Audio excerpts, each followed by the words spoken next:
台南是农业大市，屏东甲台东嘛是农业大关，特别现在正是莲雾甲往来盛开产季，其中因为特别是大家伫真济产业拢会当互相合作，做伙拼国际杯。特别小大陆受主动以后，更是爱积极开拓市场，所以以市府的名义，总共采购1300箱，透过产销合作降低农民受影响。同时，所有水果嘛要回馈予医护人员、甲日间照顾中心、湿地社区服务据点等公益团体。基于我们第一个是同岛一命，第二个我们都是农业大县、农业大市，我们都希望我们的农产品能够推荐给最好的消费者。所以呢，我们这次在年初的凤梨，在年尾年中的这个我们的释迦凤梨释迦以及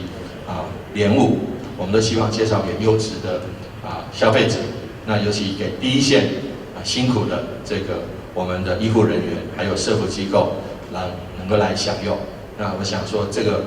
我们非常非常乐意，也非常非常感谢。2天前，台东的释迦，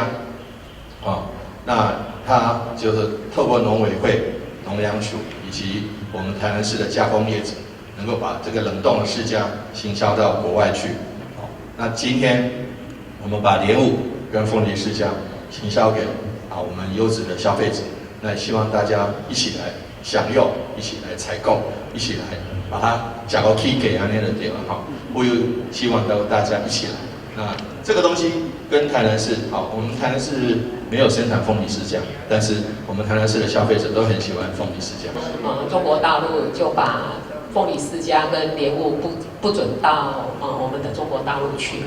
那在那个时候，其实产地当然会有一点疑虑有点忧心。那其实后来我记得，我永远都记得这边我还要真的是要感谢一下我们的李局长。其实李局长我们有认识，但是他其实没有我的电话。那他可能是从我们台南市的总干事好朋友这边得到我的电话。那其实上班的时间，我就跟我们同仁讲说，黄市长已经跟我们下定了500箱。黄市长的一路相挺一路相挺我们的莲雾，连我们的产业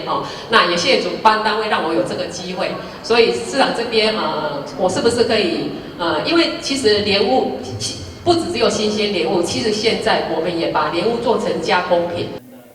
身为台湾这片土地主人，不管屏东、台东，拢是台湾的一部分。大家应该小听，用实际行动来支持台湾优质的水果。台南新闻，阮是何秋芳采访报道。